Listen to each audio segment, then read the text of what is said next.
वज़ीर-ए-आज़म नरेंद्र मोदी ने ख़राब मौसम की वजह से बिजनौर की रैली में वर्चुअल तरीके से की शिरकत। कहा, बीजेपी पूरी रियासत को समझती है अपना ख़ानदान, तरक्की में नहीं देखती मजहब और ज़ात। मज़ीद कहा, 2017 से पहले उत्तर प्रदेश में रुक गया था तरक्की की नदी का पानी। पीएम ने हरिद्वार और देहरादून में भी की वर्चुअल रैलियां। विजय संकल्प सभा से किया खिताब। गुज़िश्ता कांग्रेस सरकार को बताया डबल ब्रेक की सरकार। कहा, बीजेपी के दौर में खुले तरक्की के दरवाजे।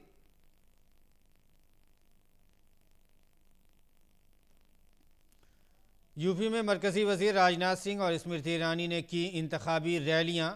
दिगर पार्टियों ने भी झोंकी अपनी ताकत। कांग्रेस लीडर प्रियंका गांधी की गोवा में अवाम से बातचीत।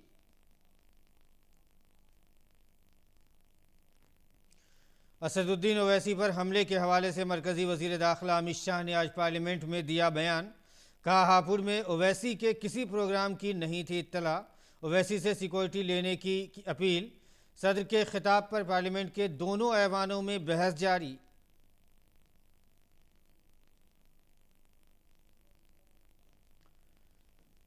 सदर के खिताब पर राज्यसभा में हुई बहस। कार्रवाई कल तक के लिए मुलतवी।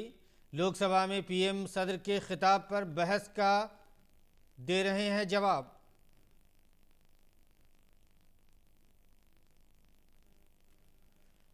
कोविड-19 इन्फेक्शन के मामलात में मुसलसल कमी के सबब अनलॉक का अमल जारी। दिल्ली में आज से खुले स्कूल, कॉलेज, तालीमी और कोचिंग इदारे। बिहार में भी मजहबी मकामात कोविड ज़ाब्तों पर अमल के साथ खुले।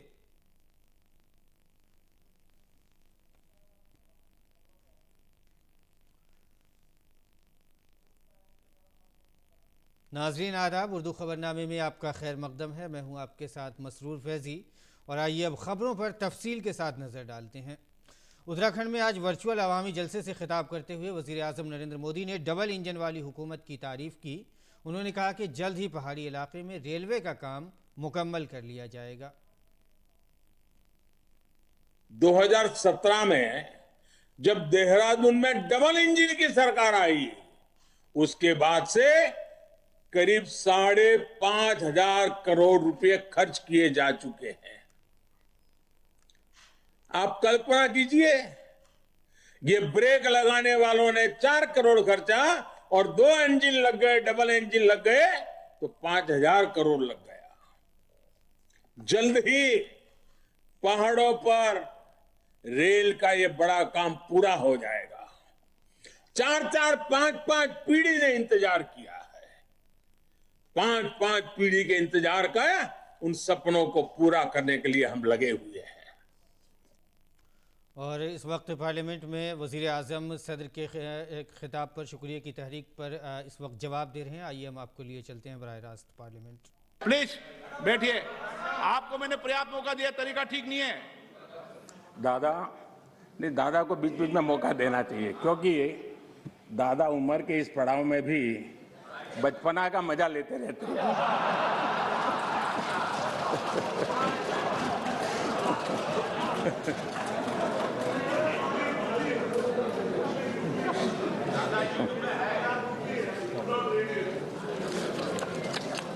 आज गरीब का बैंक में अपना खाता हो, आज बैंक जहाँ गए बिना गरीब भी अपने टेलीफोन से बैंक के खाते का उपयोग करता हो।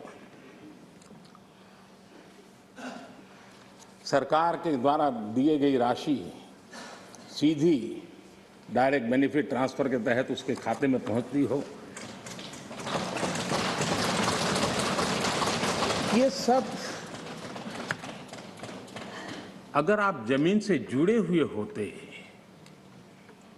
अगर आप जनता के बीच में रहते होते, तो जरूर ये चीजें नजर आती, दिखाई देता। लेकिन दुर्भाग्य ये है कि आप में से बहुत लोग ऐसे हैं जिनके सुई कांटा 2014 में अटका हुआ है और उससे वो बाहर ही निकल नहीं पाते हैं। और उसका नतीजा भी आपको भुगतना पड़ा है। आपने जो अपने आप को एक ऐसी मानसिक अवस्था में बांध के रखा है, देश की जनता आपको पहचान गई है। कुछ लोग पहले पहचान गए, कुछ लोग देर से पहचान रहे और कुछ लोग आने वाले समय में पहचानने वाले हैं। अब देखिए, आप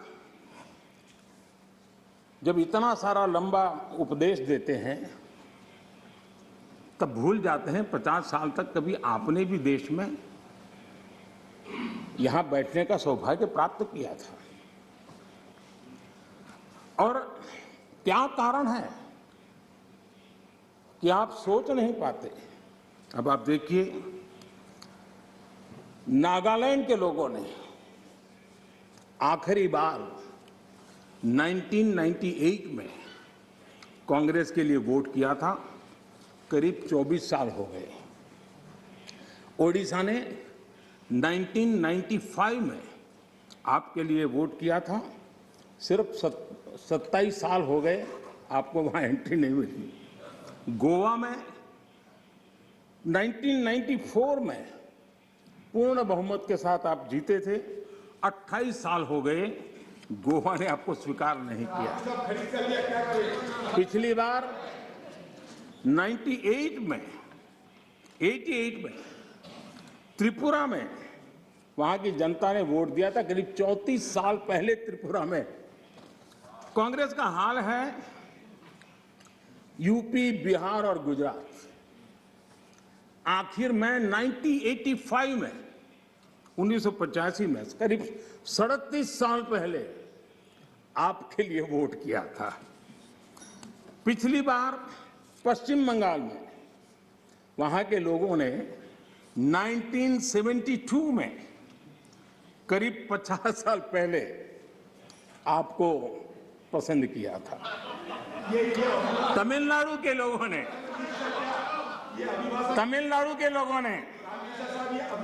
प्लीज तमिलनाडु, मैं इसके लिए सहमत हूं। कागज लेके बाद में बोल लेना। अगर आप उस मर्यादा का पालन करते और इस जगह का उपयोग न करते, और बड़ा दुर्भाग्य है देश का कि सदन जैसी पवित्र जगह देश के लिए काम आनी चाहिए, उसको दल के लिए काम में लेने का जो प्रयास हो रहा है, और उसके कारण जवाब देना हमारी मजबूरी बन जाती है।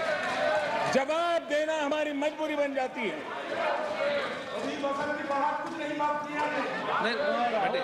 माननीय अध्यक्ष जी, तमिलनाडु आखिर में 1962 में, यानी करीब 60 साल पहले आपको मौका मिला था। तेलंगाना बनाने का श्रेय लेते हैं, लेकिन तेलंगाना बनने के बाद भी वहां की जनता ने आपको स्वीकार नहीं किया। झारखंड का जन्म हुआ, 20 साल हो गए, पूर्ण रूप से कांग्रेस को स्वीकारते नहीं है, पिछले दरवाजे से वो घुसने का प्रयास करते हैं। माननीय अध्यक्ष जी, सवाल चुनाव नतीजों का नहीं है, सवाल उन लोगों की नीयत का है, उनकी नेक दिली का है कि इतने बड़े लोकतंत्र में इतने साल तक शासन में रहने के बाद देश की जनता हमेशा हमेशा के लिए उनको क्यों नकार रही है। और जहां भी ठीक से लोगों ने राह पकड़ ली, दोबारा आपको प्रवेश करने नहीं दिया है। इतना सारा होने के बावजूद भी हम तो एक चुनाव हार जाए ना, महीनों तक न जाने इकोसिस्टम क्या क्या करती है। इतना सारा पराजय होने के बावजूद भी न आपका अहंकार जाता है, न आपकी इकोसिस्टम आपके अहंकार को जाने देती है।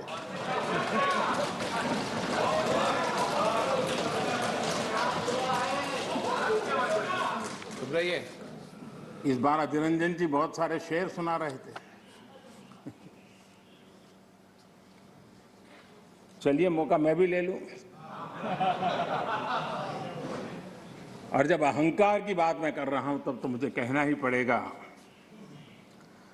वो जब दिन को रात कहें तो तुरंत मान जाओ। वो जब दिन को रात कहें तो तुरंत मान जाओ।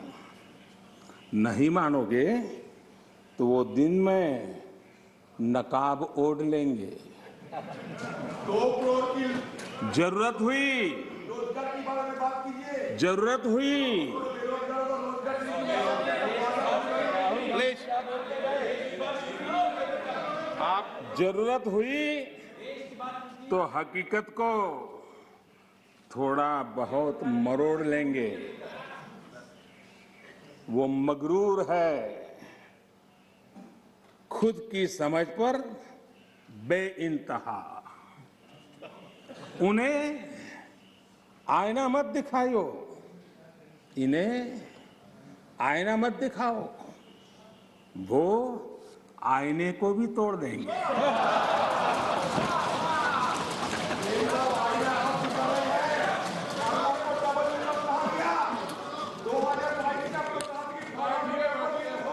Please please please please please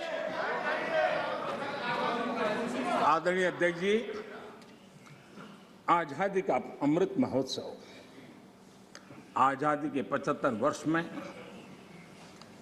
आज देश आजादी का अमृत महोत्सव मना रहा है और देश अमृत काल में प्रवेश कर रहा है। आजादी की इस लड़ाई में जिन जिन लोगों ने योगदान किया, वो किसी दल के थे या नहीं थे, इन सब से परे उठ करके देश के लिए जीने मरने वाले लोग, देश के लिए जवानी खपाने वाले लोग, ये हर किसी को स्मरण करने का, पुण्य स्मरण करने का अवसर है और उनके सपनों को याद करते हुए कुछ संकल्प लेने का अवसर है। आदरणीय अध्यक्ष जी, हम सब संस्कार से, स्वभाव से, व्यवस्था से लोकतंत्र के प्रतिबद्ध लोग हैं और आज से नहीं, सदियों से हैं। लेकिन ये भी सही है, आलोचना ये जीवंत लोकतंत्र का एक आभूषण है, लेकिन अंध विरोध ये लोकतंत्र का अनादर है। सबका प्रयास, इस भावना से भारत ने जो कुछ हासिल किया है, अच्छा होता उसे खुले मन से स्वीकार किया गया होता, उसका स्वागत किया होता, उसका गौरवगान करते। बीते 2 सालों में 100 साल का सबसे बड़ा वैश्विक महामारी का संकट पूरी दुनिया की मानव जात झेल रही है।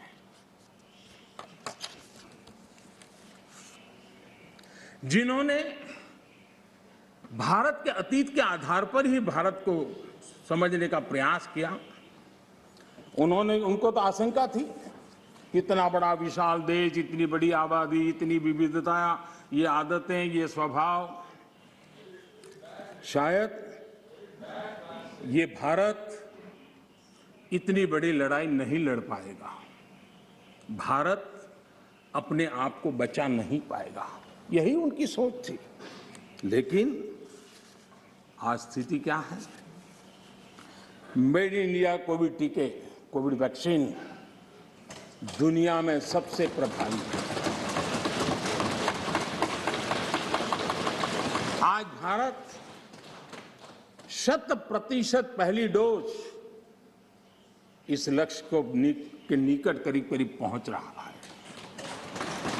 और लगभग 80% सेकंड डोज उसका पड़ाव भी पूरा कर लिया है।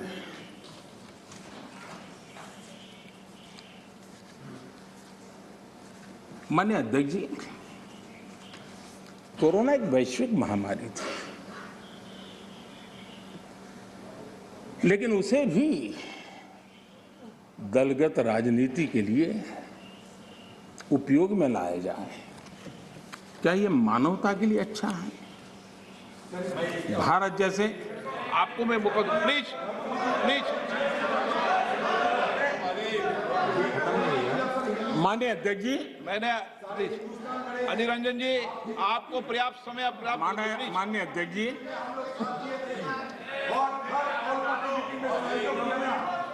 Please please. माननीय अध्यक्ष जी, मैंने तो किसी का नाम नहीं दिया।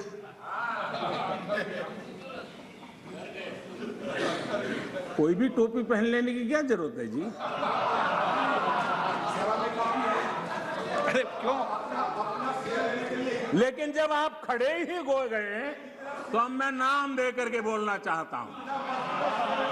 अब आप खड़े ही हो गए हैं तो मैं नाम दे करके बोलना चाहता हूं। इस कोरोना काल में कांग्रेस ने तो हद कर दी।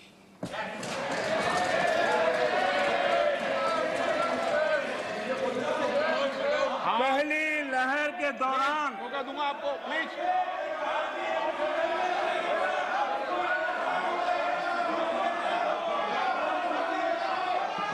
देखिए माननीय सदस्य, प्लीज बैठिए, ये तरीका ठीक नहीं है। आपको मैंने पर्याप्त, प्लीज बैठिए, please please please please please. माननीय अध्यक्ष जी, अभी तो मैंने सिर्फ इतना का हद कर दी। प्लीज। पहली लहर के दौरान आपको मैंने देश जब पर्याप्त अवसर दिया था, लॉकडाउन का पालन कर रहा था, जब WHO दुनिया भर के लोगों को सलाह देता था, सारे हेल्थ एक्सपर्ट कह रहे थे कि जो जहां है वहीं पर रुके। सारी दुनिया में यह संदेश दिया जाता था, क्योंकि मनुष्य जहां जाएगा, अगर वो कोरोना से संक्रमित है तो कोरोना साथ ले जाएगा। तब कांग्रेस के लोगों ने क्या किया? मुंबई के रेलवे स्टेशन पर खड़े रह करके मुंबई छोड़कर जाने के लिए प्रोत्साहित करने के लिए मुंबई में श्रमिकों को टिकट दिया गया, मुफ्त में टिकट दिया गया, लोगों को प्रेरित किया गया कि जाओ महाराष्ट्र में हमारे पर जो बोझ है वो जरा कम हो, और जाओ, तुम उत्तर प्रदेश के हो, तुम बिहार के हो, जाओ वहां कोरोना फैलाओ। आपने ये बहुत बड़ा पाप किया, अफरा तफरी का माहौल खड़ा कर दिया। आपने हमारे श्रमिक भाइयों बहनों को अनेक परेशानियों में धकेल दिया। और माननीय अध्यक्ष जी, उस समय दिल्ली में ऐसी सरकार थी जो है, उस सरकार ने तो जीप पर माइक बांध करके दिल्ली की झुग्गी झोपड़ी में गाड़ी घुमा करके लोगों को कहा, संकट बड़ा है, भागो, गांव जाओ, घर जाओ, और दिल्ली से जाने के लिए बसें दी, आधे रास्ते छोड़ दिया और श्रमिकों को लिए अनेक मुसीबतें पैदा की। और उसका कारण हुआ कि यूपी में, उत्तराखंड में, पंजाब में जिस कोरोना की इतनी गति नहीं थी, इतनी तीव्रता नहीं थी, इस पाप के कारण कोरोना ने वहां भी अपनी लपेट में ले लिया। माननीय अध्यक्ष जी, ये कैसी राजनीति है? मानव जात पर संकट के समय ये कैसी राजनीति है? ये दलगत राजनीति कब तक चलेगी? आदरणीय अध्यक्ष जी, कांग्रेस के इस आचरण से सिर्फ मैं ही नहीं, पूरा देश अचंभित है। 2 साल से देश 100 साल के सबसे बड़े संकट से मुकाबला जूझ कर रहा है। कुछ लोगों ने जिस प्रकार का व्यवहार किया, देश उससे सोच में पड़ गया है। क्या ये देश आपका नहीं है? क्या ये देश के लोग आपके नहीं हैं? क्या उनके सुख दुख आपके नहीं हैं?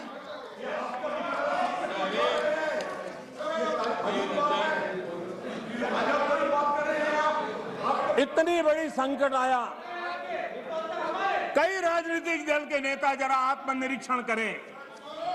कितने राजनीतिक दल के नेता जो जनता के माने हुए नेता अपने आप को मानते हैं, उन्होंने लोगों को रिक्वेस्ट की हो, अपील की हो, भाई कोरोना का एक ऐसा संकट है, वैश्विक महामारी है, आप मास्क पहनो, हाथ धोना रखो, 2 गज की दूरी रखो। कितने नेता हैं? क्या ये बार बार देश की जनता को अगर कहते तो उसमें कोई बीजेपी की सरकार को क्या फायदा होने वाला था? मोदी को क्या फायदा होने वाला था? लेकिन इतने बड़े संकट में भी इतना सा पवित्र काम करने से भी चूक गए। इसलिए माननीय अध्यक्ष जी, कुछ लोग हैं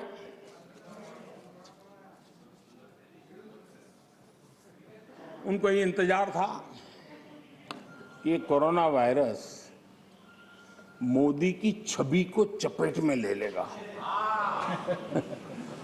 बहुत इंतजार किया और कोरोना ने भी आपके धैर्य की बड़ी कसौटी की है।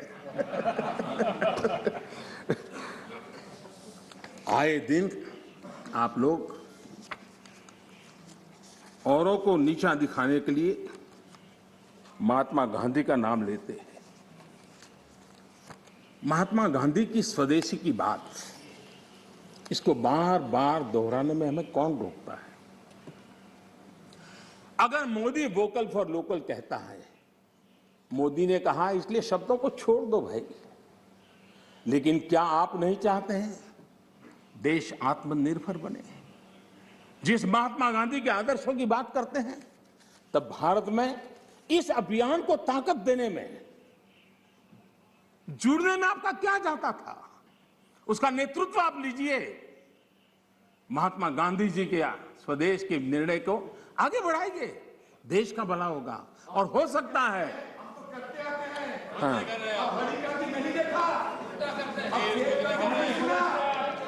आप महात्मा गांधी के सपनों को सच होते देखना नहीं चाहते।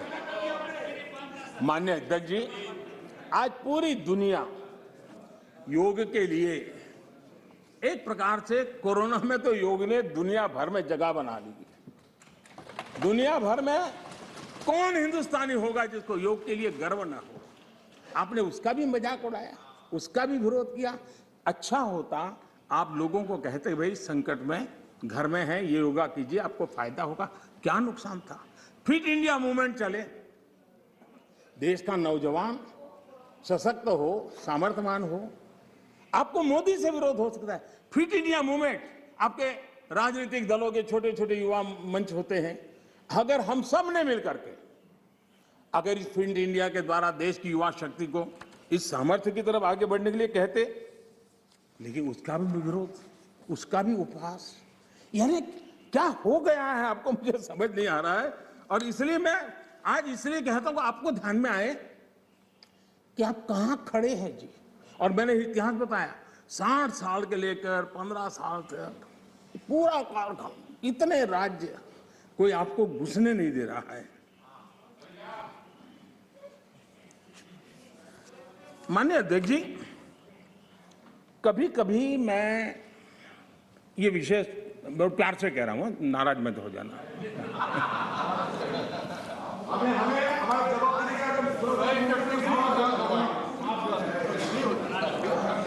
मुझे कभी कभी माननीय अध्यक्ष जी ये विचार आता है, उनके बयानों से, उनके कार्यक्रमों से, उनके कर्तृत्व से, जिस प्रकार से आप बोलते हैं, जिस प्रकार से मुद्दों से जुड़ते हैं, ऐसा लगता है कि आपने मन बना लिया है कि 100 साल तक सत्ता में नहीं आना है।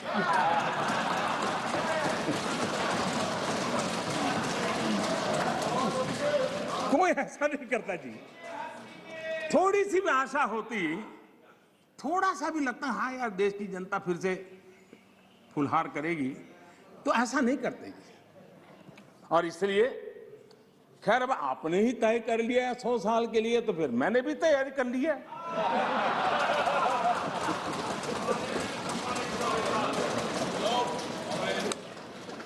माननीय अध्यक्ष जी,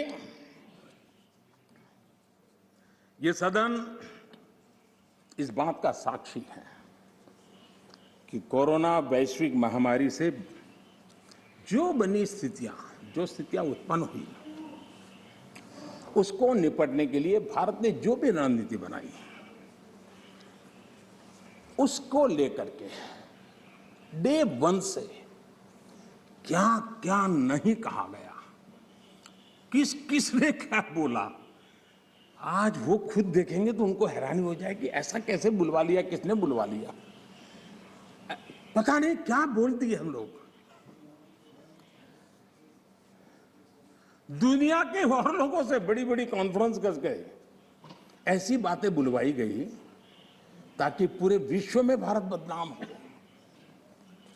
खुद को टिके रहने के लिए आर्थिक आयोजन को भारत कैसे चल रहा है, माय गॉड क्या कुछ कहा गया, बड़े बड़े पंडितों ने क्या क्या कहा, पूरी आपकी इकोसिस्टम लग गई थी। हम जो भी समझते थे, भगवान ने जो समझ दी थी, लेकिन समझ से ज्यादा समर्पण बहुत बड़ा था जी। और जहां समझ से समर्पण ज्यादा होता है, वहां देश और दुनिया को अर्पण करने की ताकत भी होती है, और वो हमने करके दिखाया है। और जिस रास्ते पर हम चले, आज विश्व के अर्थ जगत के सभी ज्ञाता इस बात को मानते हैं कि भारत ने जिस आर्थिक नीतियों को लेकर इस कोरोना कालखंड में अपने आप को आगे बढ़ाया, वो अपने आप में एक उदाहरणीय है। और अनुभव भी हम करते हैं, हमने देखा है।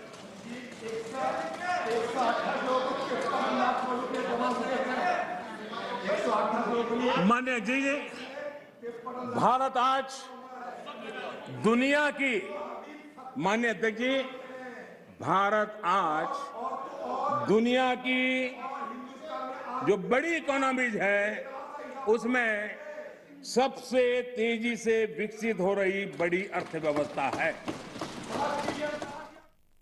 तो नाज़रीन, आप बराह रास्त देख रहे थे लोकसभा से पीएम जो इस वक्त सदर के खिताब पर बहस का जवाब दे रहे हैं। आप इस नशरिए को बराह रास्त दूरदर्शन न्यूज़ पर देख सकते हैं। फिलहाल हमारा वक्त हो गया है आपसे रुखसत होने का, तो इजाज़त दीजिए। आदाब।